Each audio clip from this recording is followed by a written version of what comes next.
Hey, it's Rossbotnik. How's it going, guys? I'm absolutely hooked on immersive sims.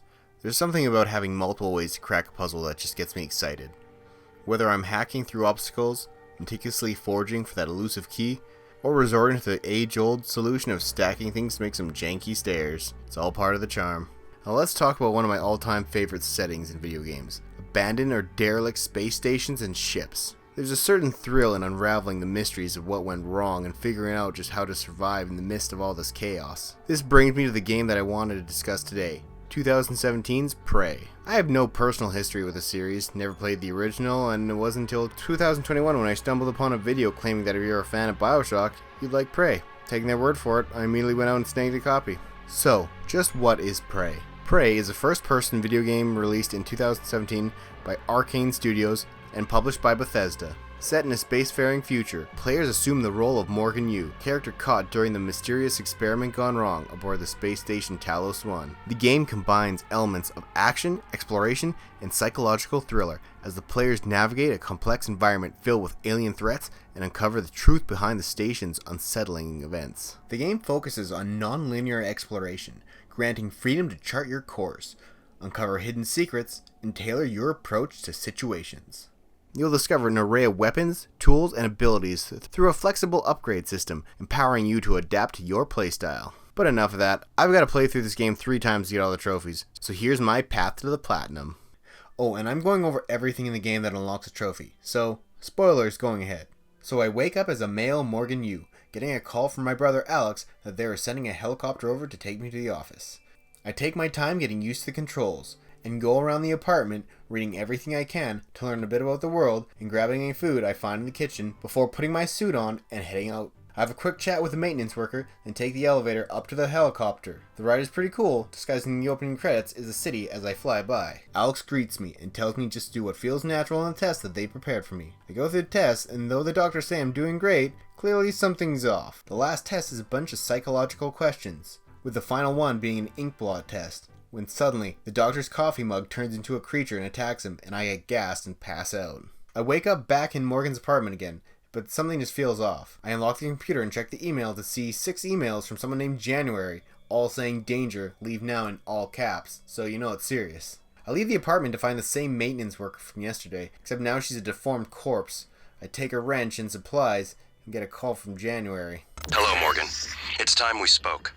My code name is January. You're not dreaming. What happened yesterday was real.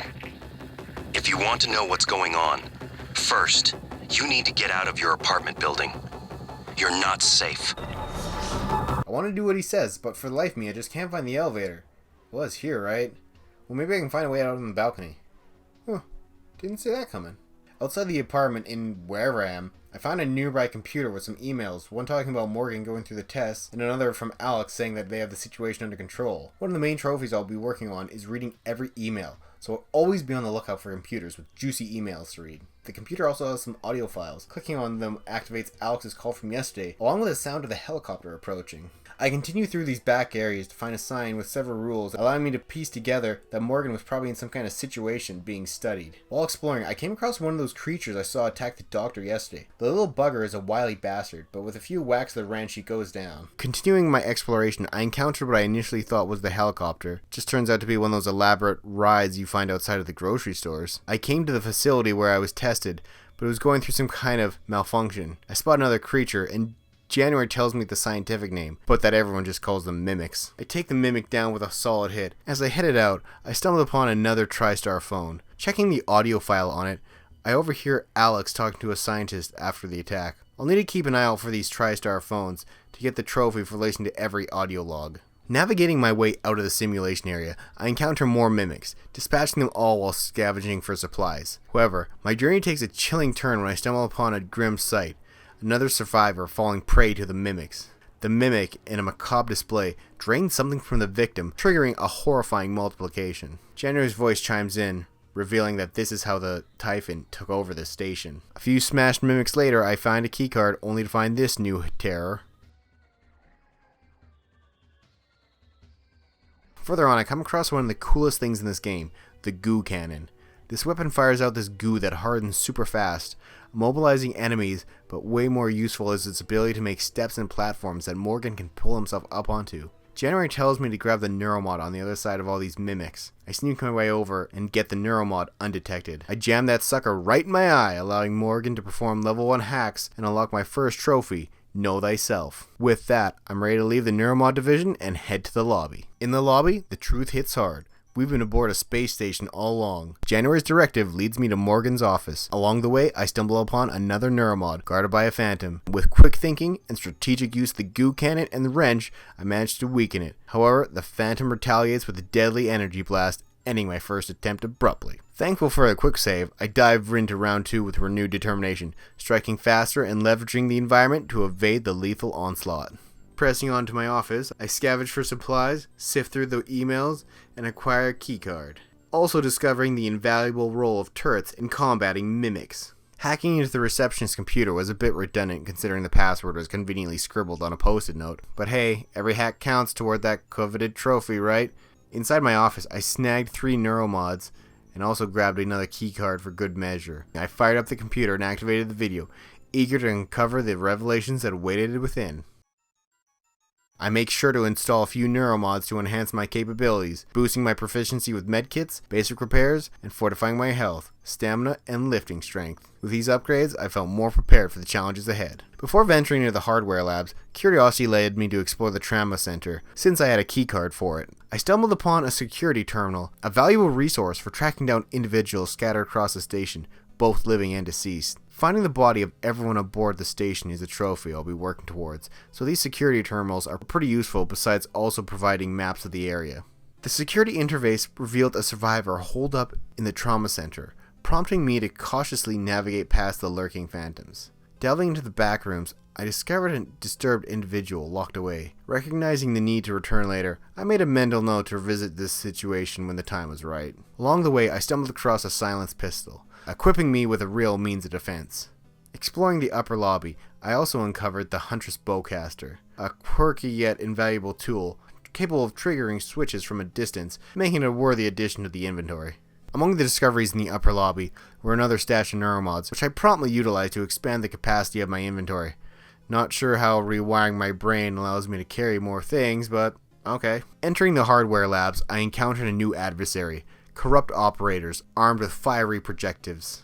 However, a few swift strikes with my trusty wrench dispatched them easily. Pausing at the security station, I replenished my ammo and secured the handgun ammo fabrication plan before downloading the area map. Once I unlock the hardware labs, I find another locked door. Now I need to find Dr. Calvino, so I'll have to backtrack to the security station to track his location. Upstairs, I find Dr. Calvino. Don't think he's going to be helping me open that door. So another thing to do.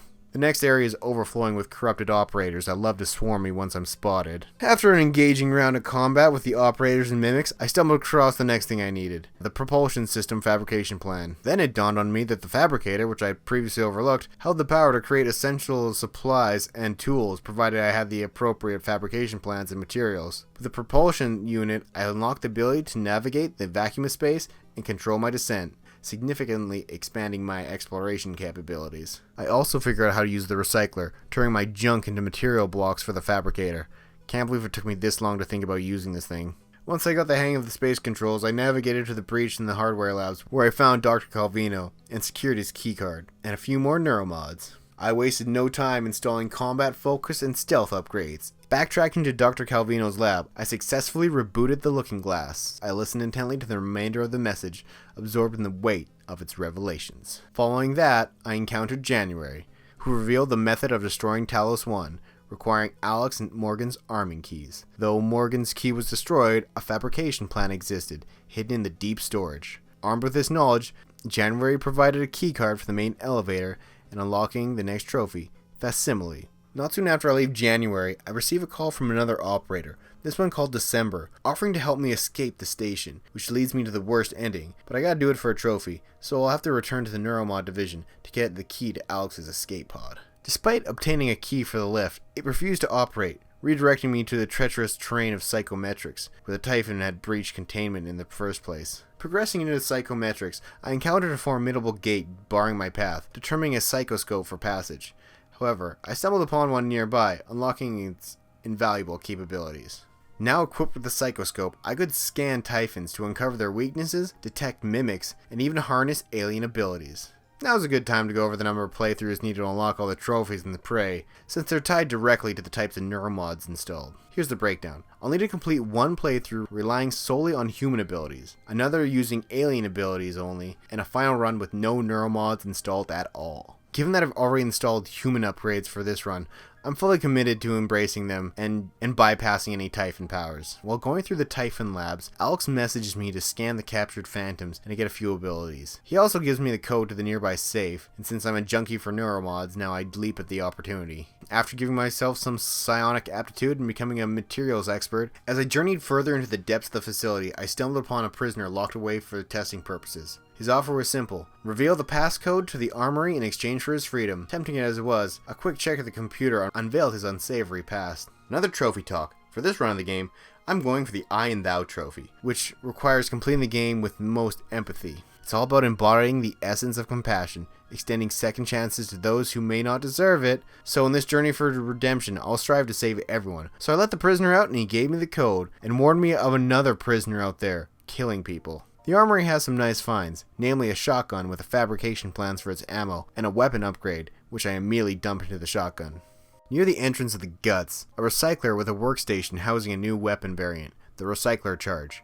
Functioning akin to a grenade, but acting like the recycler, turning materials into blocks. I made a quick save and then threw a recycler charge and allowed myself to get caught in its effect, dying and unlocking intrinsic value in the process.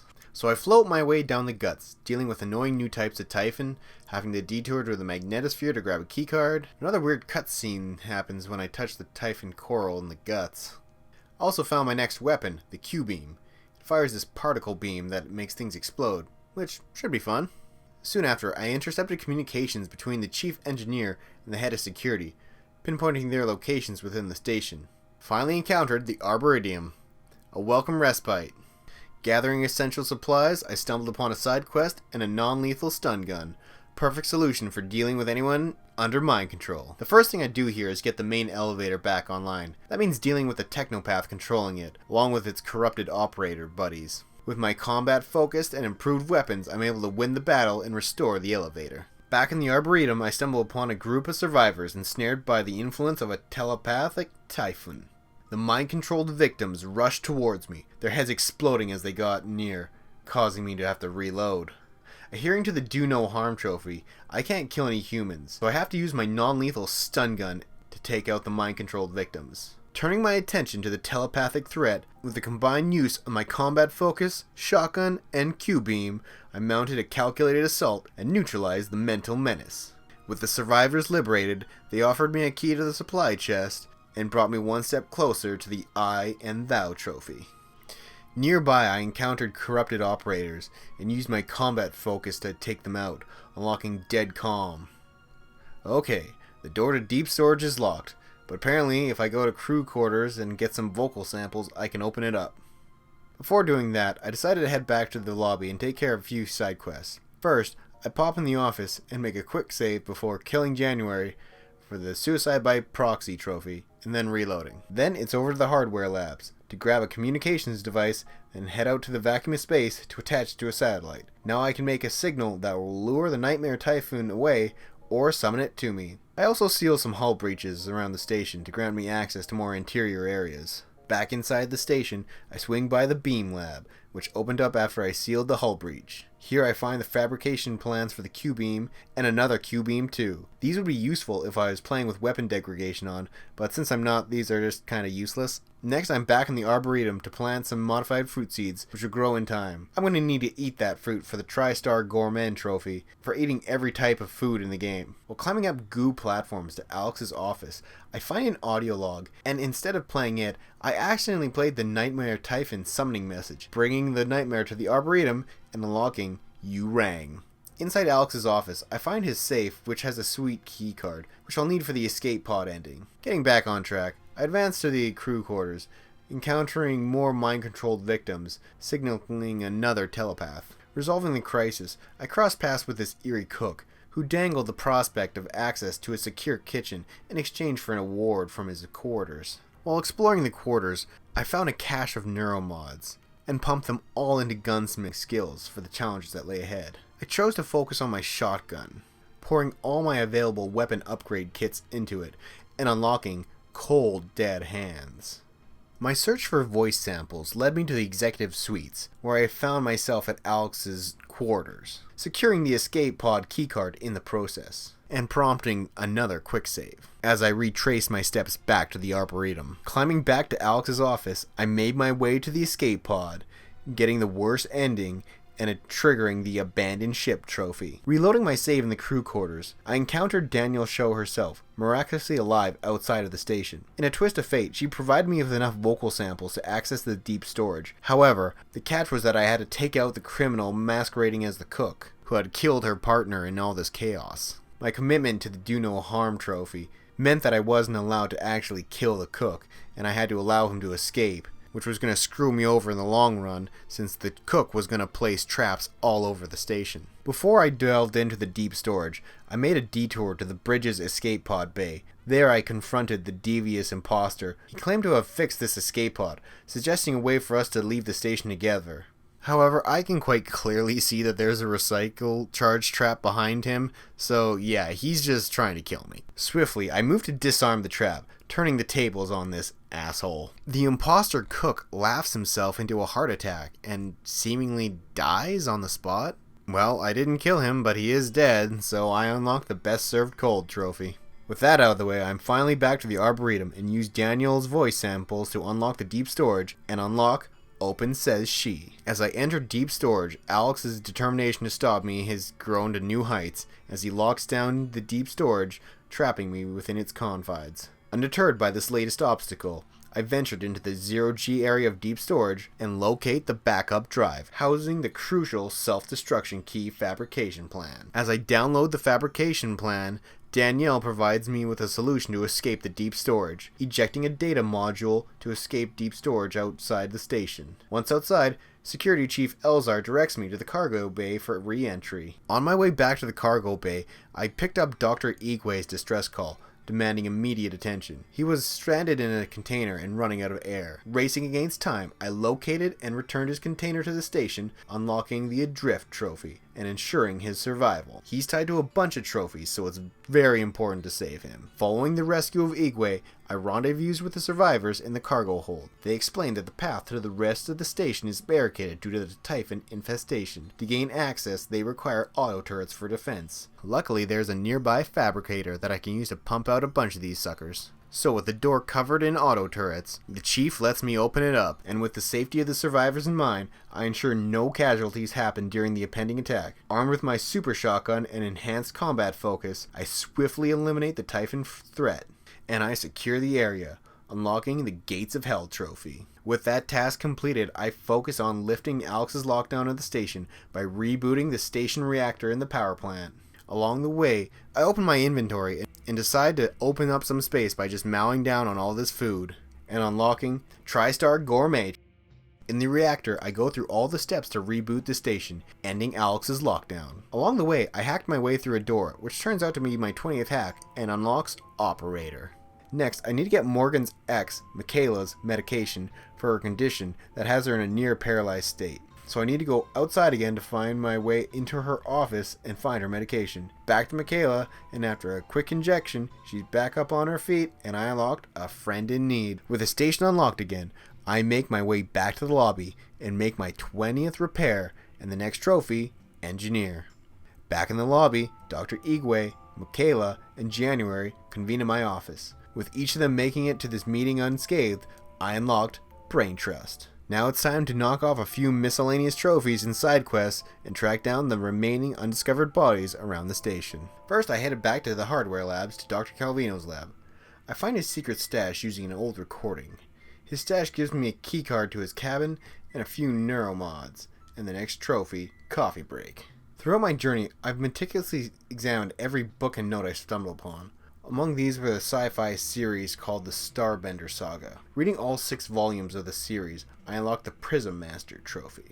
Next on the list is dealing with a Talos smuggling ring side quest, requiring me to find all 6 hidden safes around the station.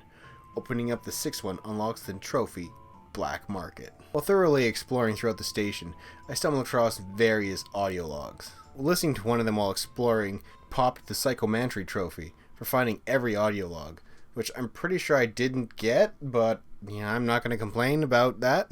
Dr. Igwe assigns me the task of retrieving the music of a deceased colleague. Returning to his quarters, I uncovered a secret safe containing connectotome thing. Delivering it to Igwe, I unlocked Gift of the World. After a thorough search, I finally located the last corpse, marking the completion of my quest and unlocking missing persons. While this task proved tedious, the security stations proved invaluable in aiding my search for the remaining individuals. Next, I tackle a request from Michaela, who seeks information regarding her father. Despite Igwe's cautionary advice, I proceed to the deep storage to retrieve the files for her. Upon returning, we listen to the files together, unveiling the shocking truth that Morgan fed her father to a mimic for experimentational purposes. Michaela's reaction is understandably emotional, and I'm left grappling with the weight of Morgan's decisions and unlock the self-incriminating trophy. Next, I'm searching for the remaining emails and terminals I haven't found yet or couldn't hack earlier. Eventually, I'm able to track down the last one and unlock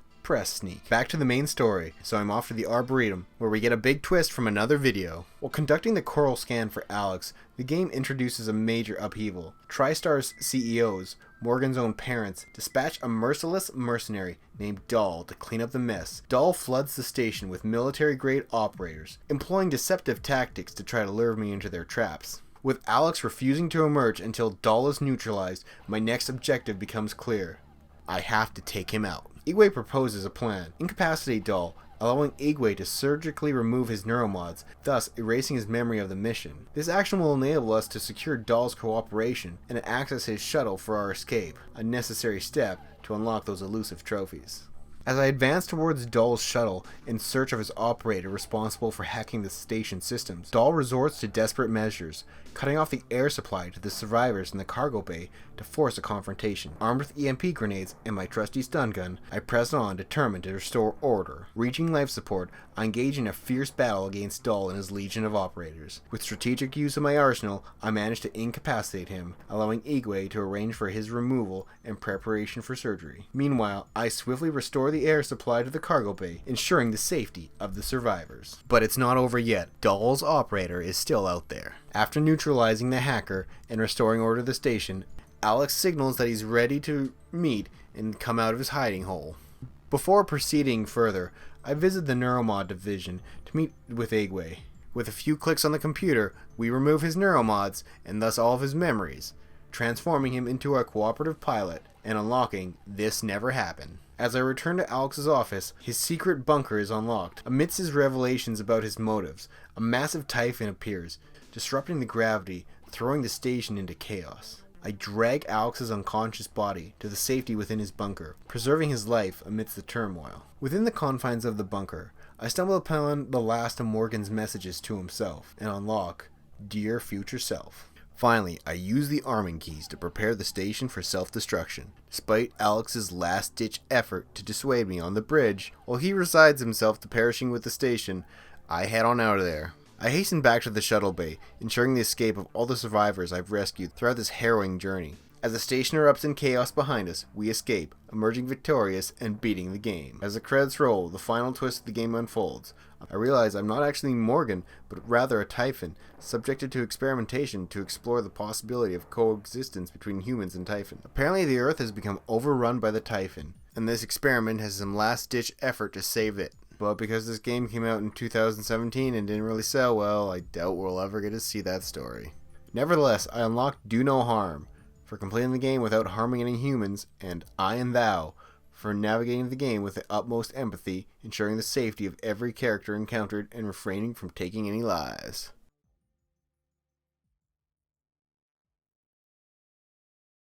On to playthrough number 2, where I'll be exclusively using Typhon abilities, embracing a path of destruction by eliminating every human on the station, and lastly obtaining any trophies I may have missed during the initial playthrough. Like No Show, which I get right off the bat by jumping into the helicopter blades while in the simulation. Transitioning from using human abilities exclusively to relying solely on Typhon abilities certainly presents a challenge. I can finally install Typhon-specific neuromods and unlock the Know Thy Enemy trophy.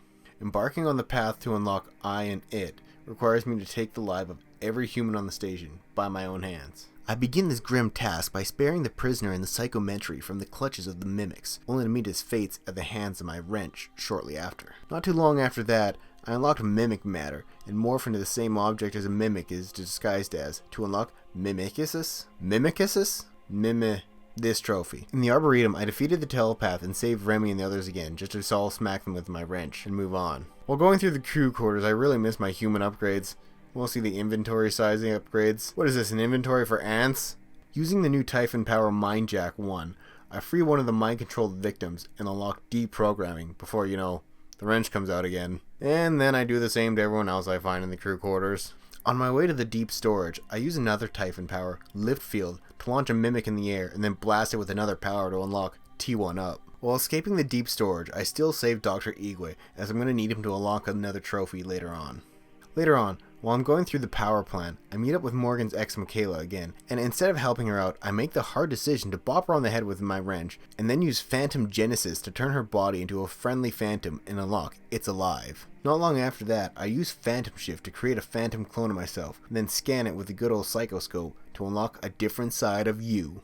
I find this room that's just filled with mimics, and using a mimic lore and a recycle charge, I take them all out here to unlock Reduce, Reuse, Recycle for reducing 20 objects with one recycle charge, and Mimic Massacre for killing 5 mimics in 5 seconds. At the same time, next I find a survivor and hit them with a Psycho Shock to grab Thoughts Can Kill. During the bit where I have to scan the coral for Alex, I take a detour to the neuromod division and return to the testing grounds from the intro. Using my Typhon powers, I properly pass every test and snag Makeup Test. After that, I stock up on Psy-Hypnose, and with Mimic Matter, I start transforming into everything I can until Shapeshifter pops. Up next, I head to the top of the Arboretum, drop an item, transform into it, and then blast myself far away with Kinetic Blast to unlock Escape Velocity. After Dull shows up and takes over all of the operator Spencers, I find a group of military operators and drop them all using Electrostatic Burst and get Ball Lightning before knocking out Dull for Igwe again. As the game progresses, I reach the point where Alex emerges from his hidden bunker. He is not exempt from the impending doom that awaits him at the hands of the wrench. In a twisted act of fratricide, I carried out this final appointment, unlocking the macabre trophy known as Push the Fat Guy. As I near the conclusion of this playthrough, I reach Igwe operating on Dull in the neuromod division once again. Like before, I assist Igwe in removing Dull's neuromods, rendering him a compliant pilot. However, this time I make a quick save after the operation, before taking out my wrench and taking out both Igwe and Dull, the final 2 survivors. With their demise, the trophy, I and It, is unlocked, marking the end of this grim journey. After reloading my save, I opt for a different approach. This time, I spare Dull, allowing him to fulfill his role as the shuttle pilot. With Igwe's demise, I proceed to enact the station's destruction, using the arming keys once again. I depart Talos 1 alongside Dull, the only survivor. This unconventional escape sequence grants me Awkward Ride Home, marking the end of this playthrough. This time the post-credits scene is everyone talking about how much of an asshole I am and how the experiment was a total failure. With the completion of one playthrough using just human abilities and one playthrough with just using Typhon abilities, I unlocked the Split Affinity trophy. In this final playthrough, I'll imposing the additional challenge of abstaining from using any neuromods. However, I'll also just knock the difficulty down to easy so I can just streamline the experience and navigate through the game at a brisk pace. Despite feeling relatively weak and encountering obstacles beyond my capabilities due to the absence of my abilities, the goo gun comes to my rescue often, enabling me to improvise solutions like making good old janky stairs. I progressed to the end of the game, this time activating the null wave generator just to see a different ending, and achieved the ultimate trophy, No Needles, symbolizing my successful completion of the game without any neuromods. And with that, I unlocked the Platinum Trophy, TriStar Employee of the Month. So, was it worth it? Exploring Talos 1 was an absolute blast, with every corner revealing hidden treasures like neuromods, ammo, new weapons. Each discovery felt rewarding, adding depth to the adventure. However, the third playthrough, devoid of any abilities, felt more like a nuisance than a genuine challenge. Personally, I would have gone for something more like allowing the player to use both abilities, while maybe using some of those survival mode options. Despite this minor setback, I thoroughly enjoyed this trophy hunt and would recommend it to any fans of Bioshock, immersive sims, or anyone seeking a captivating gaming experience. So with that, I'm going to award Prey a gold trophy. It's a fantastic immersive sim, and I wish we would see more of it. Have you played Prey? If so, have you unlocked any of the trophies? Let me know down in the comments, and feel free to suggest any other games I should try to platinum. I'm Dr. Rossbotnik, and I'll see you guys on the next episode of Unlocked. See ya.